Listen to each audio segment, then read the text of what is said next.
जय झारखंड। आप सब जयराम जी को सुनने आए हैं ना।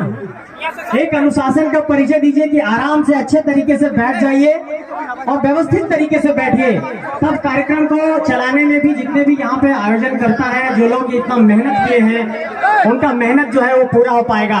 और ये मीडिया के लिए है, यूट्यूबर्स के लिए है, उनके लिए जगह थोड़ा छोड़ दीजिए, ये मेरी विनती है। और जयराम जी भी आपसे यही आग्रह कर रहे हैं कि जितनी माता बहन है, भाई लोग हैं, सब आराम से सुनिए। और अभी हम लोग इस कार्यक्रम को बहुत आगे ले जाएंगे, बहुत सारे ऐसे वक्ता है, जयराम जी भी बोलेंगे। आप लोग थोड़ा व्यवस्थित तरीके से बैठ जाइए, प्लीज बैठ जाइए। और ये साफ तौर पर ऐलान करते हैं कि जिस तरीके से झारखंड के आदिवासी अपने हक अधिकार की मांग कर रहे हैं, और ठीक उसी तरीके से जिस तरीके से मणिपुर में शांति व्यवस्था को बहाल करने की मांग वहां के आदिवासी समुदाय के लोग, वहां के लोग कर रहे हैं, उनको सरकार सुरक्षा दे और वहां पर शांति व्यवस्था को कायम करे। ये बात आप लोग कह रहे होंगे कि ये झारखंड के लिए सभा है, लेकिन मैंने मणिपुर का जिक्र क्यों किया?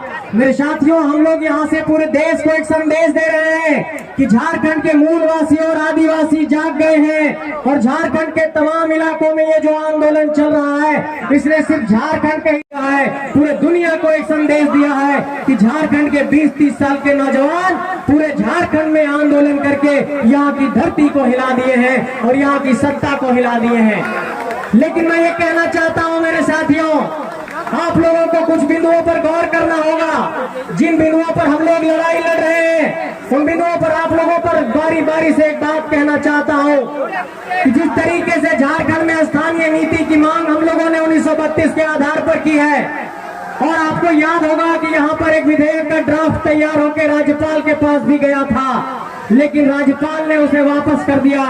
और झारखंड के 14 सांसद में से किसी भी सांसद ने देश के लोकसभा के भीतर इस बात की आवाज बुलंद नहीं की कि झारखंड में 1932 के आधार पर स्थानीय नीति परिभाषित होनी चाहिए।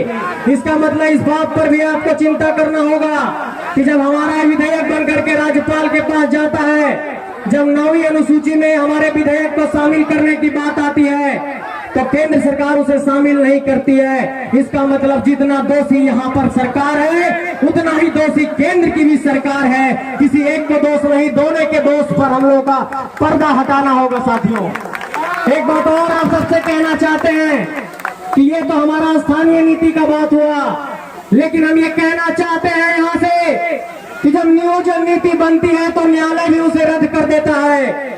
ये हम कहना चाहते हैं कि झारखंड के 3.25 करोड़ की आबादी नियोजन नीति की मांग कर रही है, स्थानीय नीति की मांग कर रही है, ओबीसी आरक्षण की मांग कर रही है। झारखंड के पूरे देश के 12-15 करोड़ की आबादी सरना धर्म कोड की मांग कर रही है।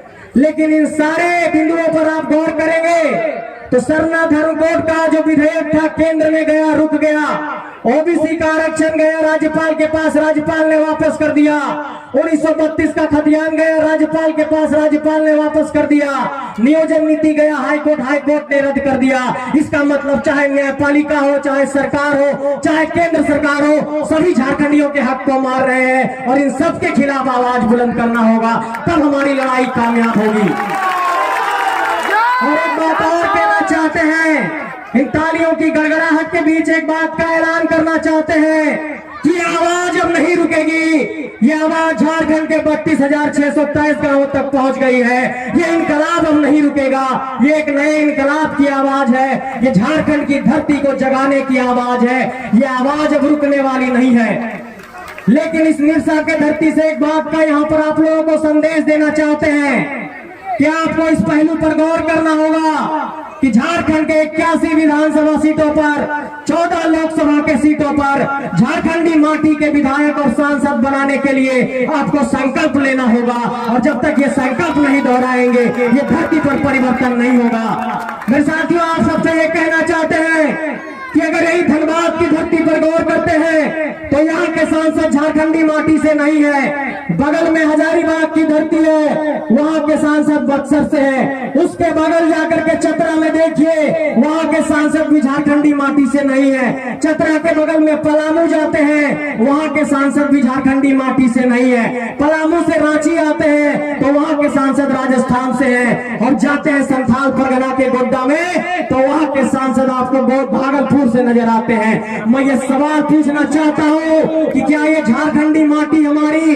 इतनी कमजोर हो गई है कि अपना नेता नहीं पैदा कर सकती है? आपको अपना नेता पैदा करना पड़ेगा इसी धरती से, और आपको ये बात कहना पड़ेगा कि हाँ, हम नेतृत्व के लिए तैयार हैं। और एक बात और कहना चाहते हैं कि विनोद बाबू ने कहा था कि पढ़ो और लड़ो। जब तक पढ़िएगा और लड़िएगा नहीं, यहाँ पर हमारा अतिक्रमण चलता रहेगा। एक बात पर समझिए कि हमारे लोग न्यायपालिका में नहीं है, हमारे लोग विधायिका में भी नहीं है, हमारे लोग पुलिस व्यवस्था में, अफसरशाही में बहुत कम है। हमारे पास एकमात्र रास्ता है अपने हक अधिकार की आवाज को बुलंद करने के लिए कि हम अपना सांसद विधायक बना सके। उस पर भी इन लोगों ने कब्जा कर लिया है। कमर में रस्सी बांधिए, पीला गमछा बांधिए और जंग के लिए तैयार हो जाइए। ये झारखंड के हरे गमछे का लाज बचाना है, और इस झारखंड के लाज को बचाने के लिए आप सबको कमर कसना होगा। साथियों, एक बात और कहना चाहते हैं इसी धरती से कि अभी कुछ दिनों पहले आप देखिए, अभी व्हाट्सएप पे घूम रहा है 26 पदों पर 23 पदों पर जो नियुक्ति है वो उत्तर प्रदेश और बिहार के लोगों की हो गई है। हम ये कहना चाहते हैं, इस बात को समझिए कि जेपीएससी और यूपीएससी से जो अफसर चुन करके आएंगे, इस बात की गारंटी नहीं रहती है कि झारखंडी होंगे। तृतीय और चतुर्थ वर्ग की नौकरी में भी हमारे नौजवान नहीं रहेंगे तो कहां जाएंगे? यहाँ पर मैथन डैम में जमीन किसका गया? एमपीएल में जमीन किसका गया? बोकारो में जमीन किसका गया? धनबाद में जमीन किसका गया? हजारीबाग में जमीन किसका गया? कोडरमा में जमीन किसका गया? गोड्डा में जमीन किसका गया? ये सब झारखंडियों की जमीनें गई हैं। और रोजगार देने के नाम पर जब आप जाते हैं एक आवेदन लेकर के कि एक चापरासी को नौकरी दे दीजिए, तो आपके आवेदन को फाड़ दिया जाता है। ये लड़ने की बारी है, ये नौकरी को हासिल करने की बारी है, और जब तक इसके लिए नहीं लड़ेंगे यहाँ पर नौकरी नहीं मिलेगी, और यहाँ पर नौकरी के लिए आप लोगों को संघर्ष करना होगा। साथियों, एक बात और कहना चाहते हैं, जो लोग कहते हैं कि हम लोग सिर्फ प्रॉब्लम की बात करते हैं, समाधान का रास्ता नहीं बता रहे हैं, आज इस मंच से इस बात का ऐलान कर रहे हैं। राजनीतिक सत्ता में बैठे लोग, रांची में बैठे लोग, इस बात को सुनिए कि झारखंड में खतियान आधारित स्थानीय नीति कैसे लागू होगा। लोग कहते हैं कि हम लोग 1932 पर रिजिड हो गए हैं। हम लोगों ने बार बार हर मन से इस बात का ऐलान किया है कि चाहे वो 1908 का सर्वे हो, चाहे 1932 का सर्वे हो, चाहे 1956 का हो, चाहे 1964 का हो, चाहे जिला आधारित अंतिम सर्वे हो, वो स्थानीयता का आधार होगा। हम ये कहना चाहते हैं कि स्थानीयता के अगर नीति बनाने की जब बात आती है, तो अगर नागालैंड के लिए संविधान के 371 अनुच्छेद में विशेष प्रावधान किया गया है, तो क्या झारखंड के लिए नहीं किया जा सकता है? इसलिए हम ये कहना चाहते हैं कि दबाव बनाना होगा सेंट्रल गवर्नमेंट पर भी। और जो बात जयराम भाई कहते हैं कि 14 सांसद बना करके दिल्ली भेजना होगा, वो करना होगा आपको, तभी हक मिलेगा, तभी देश के सबसे बड़े पंचायत में आवाज बुलंद होगी। और देश के सबसे बड़े पंचायत में जब तक ये आवाज नहीं बुलंद होगी, तो आप लोग ये सोचते होंगे कि हम लोग सिर्फ झारखंड में विधायक बना करके अपना हक हासिल कर लेंगे, तो ये नहीं हो पाएगा। क्योंकि उन लोगों को ये जवाब देना होगा कि जिन 14 लोगों को हम लोगों ने भेजा, उन लोगों ने झारखंडियों के आधार पर, झारखंडियों के हक अधिकार के लिए कितना वहां पर सवाल उठाया है। और देश के प्रधानमंत्री से भी एक सवाल है कि जो झारखंड 40% खनिज देता है, और जो हमारे भाई कहते हैं कि मैं पूछना चाहता हूं कि 9 सालों में क्या सेंट्रल गवर्नमेंट ने झारखंड के ऊपर कोई एक कैबिनेट बैठाई? क्या झारखंड के ऊपर कोई चर्चा किया कि झारखंड के लोगों को हक अधिकार मिलना चाहिए? इसका मतलब ये लोग हमारे खनिज संपदा का सिर्फ दोहन कर रहे हैं और हमारे जमीनों को ले रहे हैं, और नौकरी के देने के नाम पर, हक देने के नाम पर ये लोग पिछले दरवाजे से हमारा हक मारते हैं। इसलिए आप सबों से ये कहना चाहते हैं कि इस आवाज को नहीं दबने दीजिए। ये झारखंड में 23 सालों के बाद एक आवाज उठी है, और यहाँ पर कई मुखिया जिला परिषद पहुंचे होंगे, कई पंचायत समिति के सदस्य पहुंचे होंगे। लोग कहते हैं कि कैसे बनाएंगे 81 विधायक और 14 सांसद। हम ये कहना चाहते हैं कि झारखंड के 264 प्रखंडों में, झारखंड के आप देखिए तमाम पंचायतों में जो 4235 पंचायत, 4345 पंचायत है, सब जगह मुखिया और जिला परिषद हम लोगों ने झारखंडी माटी का बनाया है। तो जिन 264 प्रखंडों में हम 4345 मुखिया बना सकते हैं, 536 जिला परिषद बना सकते हैं तो 81 विधायक और 14 सांसद इसी माटी से निकलेगा। ये हम कहना चाहते हैं मेरे साथियों। यही का मुखिया, यही का जिला परिषद विधायक बनेगा, यही के आम लोग विधायक बनेंगे, सांसद बनेंगे। ये कोई सवाल ना करे कि हमें राजनीति नहीं करना आता। अरे आप लोगों के पास करोड़ों करोड़ की संपत्ति है, लेकिन हम लोगों ने 2 रुपया और 5 रुपया इकट्ठा करके पूरे झारखंड को जगा दिया है। और ये लोग अब सोच रहे हैं कि इस आंदोलन को कैसे दबाया जाए, और एक आरोप लगाते हैं कि ये आंदोलन तो सिर्फ महतो लोगों का आंदोलन है, सिर्फ बोकारो और धनबाद में है।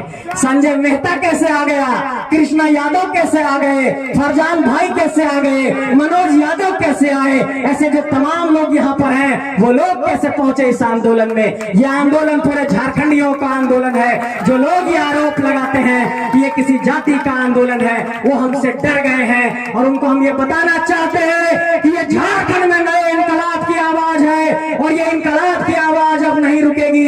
ये आंदोलन आग पकड़ चुका है, ये आंदोलन बहुत तेज हो चुका है। अब कोई भी पुलिस की लाठियां कमजोर नहीं कर पाएगी। डुमरी में हमारे भाइयों पर केस किया गया है, डुमरी में हमारे जयराम भाई पर भी केस किया गया है, हमारे मोती भाई पर भी केस किया गया है। उन पुलिस वालों को ये कहना, हमारे हौसले को कमजोर नहीं कर पाएगा। तुम केस मुकदमा करोगे, कलम कॉपी से लड़ने के लिए तुम हम लोगों को बाध्य करोगे तो कोर्ट में भी जाकर के तुमसे लड़ेंगे, लेकिन ये तुम्हारा केस मुकदमा हमारे हौसले को नहीं लड़ा सकता है। डुमरी में केस किया तो क्या हुआ, निरसा की भीड़ ने इस बात की गवाही दे दी है कि ये हौसला कमजोर नहीं हुआ है। निरसा की ये भीड़ यहाँ से संदेश लेकर के जाए। आज रात जब कमरे में आप लोग सोने जाएंगे, जब तकिया पर अपना माथा रखेंगे, तो इस बात पर गौर करिएगा कि 200 किलोमीटर से चल करके कोई भाई आया और इस बात को कह रहा था बरी की धरती से आकर के कि झारखंड की धरती को बचाना है। और जब 2024 में अपने बूथ के कमरे से निकलिएगा तो नीली स्याही यहाँ पर जेबी केसेस के नाम पर लगाइएगा। ये ऐलान भी यहाँ से करना चाहते हैं। ये सिर्फ बदलाव की एक तरीके से कहिए आहट है, और इस आहट को कोई नहीं रोक पा रहा है। झारखंड के तमाम थाने फेल हो गए हैं, तमाम एसडीओ बीडीओ सीओ सब फेल हो गया है। ये आंदोलन अब नहीं रुकेगा, ये आंदोलन मुकाम तक जाएगा। देश के सबसे बड़े पंचायत तक अपना प्रतिनिधि भेजेंगे, रांची राजधानी में अपना प्रतिनिधि भेजेंगे, और ये जीत का जो झंडा है पीला रंग करके, इसको पारसनाथ की पहाड़ी पर जाकर के लहराएंगे, तभी हम लोग चुप बैठेंगे। ऐसे चुप नहीं बैठने वाले हैं। आप सबको बहुत बहुत जोहार, बहुत बहुत आभार। एक बार जोर से नारा लगाइए, जय झारखंड, जय झारखंड। तैयार है बदलाव को? नहीं, तैयार है बदलाव को? जोर से बोलिए। साथ देंगे इस आंदोलन का, पीछे नहीं मुड़ेंगे ना, पुलिस की लाठियों से नहीं डरेंगे ना, आंदोलन गांव गांव तक लेकर के जाएंगे। आप लोग ये बात बताइए कि क्या 2024 में हमारे भाई मुख्यमंत्री बनने चाहिए? जोर से बोलिए, जय झारखंड, जय झारखंड। आंदोलन को गांव गांव लेकर